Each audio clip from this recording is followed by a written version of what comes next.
Chapter 10, Casper, the Overdramatic Rescue. A few days later, Casper brought his sister fresh vegetables from Marshwood's farmer's market. He'd avoided Littagale ever since their awkward conversation in the spa. I sounded like the village idiot, he thought. How hard is it to say, Littagale, I'd be happy to rescue you someday if you want. Instead, I was a babbling fool. Who would want me for their prince? Then he remembered her ring turning black with sadness. She must only see me as a friend, he thought. She got so uncomfortable when I tried to make my feelings clear. Casper sighed and watched his sister chop the vegetables for a lunch salad. Nolan should be here soon, Sophia said with barely contained excitement. Oh, said Casper distractedly. Yes, Casper, I want you to... Suddenly, from out in the main cavern, Tor roared, Who dares enter the lair of Tor the Intolerant? Sophia jumped in surprise, and Casper stood from his chair to join her at the Princess Cave opening. Just as they arrived to peek around the corner, Littagale emerged from the bedroom on the other side. She stood to peek around her corner, and she gave Casper a small smile. Behind him, Sophia whispered, Can you see who it is? Casper looked away from Littagale and into the cavern. Since the roof door was open, a healthy amount of sunlight filled the cavern, allowing him to see the far crevice. A Marshwood knight had entered the dragon's lair. The knight was short and rather plump, dressed in shiny, bright silver armor with white feathers in his helmet. He wielded a long, silvery sword. He looked up at the towering dragon and waved his sword in challenge. Oh-ho, said Tor in a mocking tone. And which princess are you here to rescue, measly knight? The knight tilted his head in confusion. Both of them, obviously. They all started at the voice, even Tor.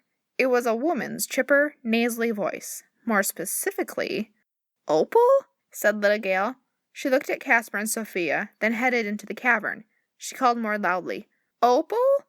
The knight's helmet turned and faced Littagale. A gloved hand reached up to lift the helmet's visor, and Opal's smiling face greeted her cousin.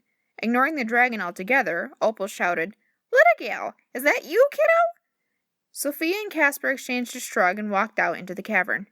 Sophia, called Opal, glad to see you're okay. Casper? I thought you were off on another adventure with Nolan. No, laughed Littagale. He's on an adventure with me. She met eyes with Casper and uncomfortably cleared her throat, then faced her cousin again. Opal, what are you doing here? Opal glanced at the dragon. Well, I'm here to rescue you. None of those princes were having any luck, so I borrowed some armor and decided to give it a try myself. It's not right that your daddy would make you marry whatever brute finally got you out of this pit. Pit? Scoffed Tor. He lay his ears flat against his head. Littagale held up a hand to regain Opal's attention from the dragon. It's okay, Opal. Quickly, she explained the whole conspiracy. Upon hearing the truth, Opal blinked at Littagale and then at Casper and Sophia. The Defendal siblings nodded, and Sophia added, It's all true. Opal took off her helmet and looked at her cousin again. Well, okay then. Mind if I stay for a bit? Littagale laughed at her cousin's reaction, but Tor was less enthused. Oh no, insisted the dragon. I am not running an inn. You... Aw, come on, Scaly. Do you have any idea what it's like to be a 30-something single woman down there? I'm practically invisible. Opal put her hands in her hips, looking up at him. You don't have to worry about princes attacking you on my account. I won't be a burden. Tor shook his head. No, absolutely not. I do not take freeloaders. Everyone pulls their weight around here. He looked her up and down. Which for you... Fat jokes? Really? Opal repaid the favor and looked him up and down. What do you eat, like 80 cows a day? Littagale tapped her cousin's shoulder. Actually, he can eat cows. Tor's lactose intolerant. Really? Me too! Opal smiled up at the dragon.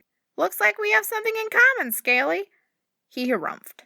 Tor, said Sophia beside Casper, what if Opal took my place? I'm not really good for anything around here anyway.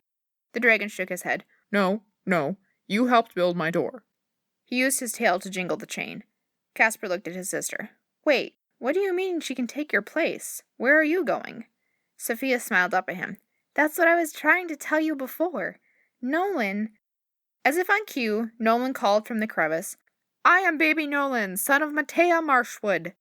All turned to see Nolan as he clambered into the lair. He wore his enchanting goblin armor, which shone a brilliant gold. He carried his sword and waved it around with surprising skill. Finally, he came to stand in front of the charred mural of princes, which some time ago Littagale had painted smiley faces on. "Nolan," Littagale called in surprise, "what are you doing?" He held his sword high and shouted, "I have come to rescue Princess Sophia de Fendal." Caspar gaped at his friend. Tor lifted a paw to rub his eyes. Oh, good grief. Then he looked over at Sophia. She nodded up at Tor happily. When did this happen? Caspar wondered. My little sister and best friend are in love? Nolan lifted his visor and said in a loud whisper, "Please, Tor, make a show for the crowd outside." Tor rolled his eyes and lifted onto his hind legs, roaring. No one takes a princess from Tor the Intolerant. Prepare to meet your death, Prince Baby Nolan. Caspar looked at the woman with him. We should probably stand back for this part. Everyone but Nolan and Tor hurried to the far side of the cavern to watch the mock battle. Nolan swung his sword repeatedly against the stone wall, which created a clinking sound similar to hitting the dragon's scales. Tor beat his wings in the air, creating great gusts of wind that swirled out the crevice entrance. He roared and thudded his body against the wall, shooting small bursts of flame to lightly singe Nolan's armor. Nolan emitted several war cries. Neither of them got anywhere near the other as they continued the ruckus. "Oh, this is just ridiculous," said Caspar as they watched. No! Tor cried out at last. With that, he flopped down with a ground-shaking thud. I'm no match for you, Prince. Take the princess and leave me in peace to mend my wounds. Nolan took off his helmet, his sweaty blond hair sticking to his face. He sheathed his sword with a proud grin. Then he smiled over at the onlookers and held out a hand to Sophia. Caspar looked down at his sister, who was smiling up at him, her eyes searching for approval. He didn't know what to say, so he simply leaned forward and kissed her forehead. Sophia hugged him, then Littagale and Opal, and ran across the cavern to Nolan. She leapt up to kiss him before looking at Tor.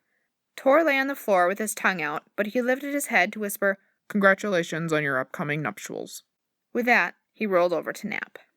Nolan looked back with a wave, took Sophia's hand, and together they ran out of the lair. Caspar sighed and ran a hand over his hair. Then he looked at Littagale, who was facing him with an odd look, and he felt awkward all over again. Opal put a hand on each of their shoulders. "Well, this calls for celebration. You got anything to drink in this place?"